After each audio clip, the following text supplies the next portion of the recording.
Hello সকলে কেমন আছো? আশা করি ভালো আছো। আমরা সকলে কিন্তু ভালো আছি।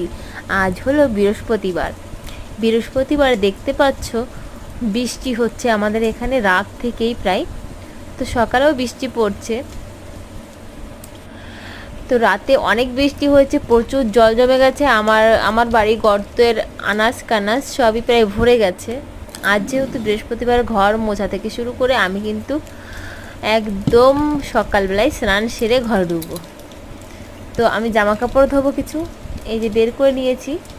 তারপর ব্রাশ করে পুজো দিয়ে মামনিকে নিয়ে স্কুলে বের হতে হবে আমাকে। তো এইবার আমি স্নান করে চলে এসেছি ঘরে, পুজো দেব।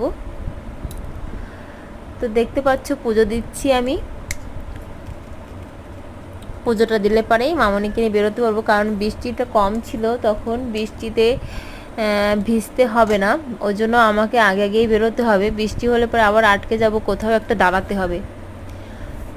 তো এখানে কিন্তু আমি পুজো দিয়ে নিচ্ছি আগে। পুজো দেওয়া হয়েও গেছে অলরেডি আমার। তো আজ বৃহস্পতিবারে কিন্তু আমার বাড়িতে ফুল গাছের কোনো অভাব নেই, অথচ বৃহস্পতিবারে ফুলের খুবই অভাব হয়ে যায়, কারণ সবাই ফুল নিয়ে যায় সকালবেলা উঠে তার জন্যই আর কি। আর মামুনিকে স্কুল দিয়ে আমি চলে এসেছি বাজারে। দেখতে পাচ্ছ, ওয়াও, ইলিশ মাছ উঠে গেছে। অনেকদিন আগে উঠেছে, বাট ইলিশ মাছ এখনো পর্যন্ত আমরা খাইনি। তো ওই জন্য ওই ইলিশ নেওয়ার একটা ইচ্ছা। তো আমি কিন্তু ইলিশ মাছ নিয়েও নিলাম।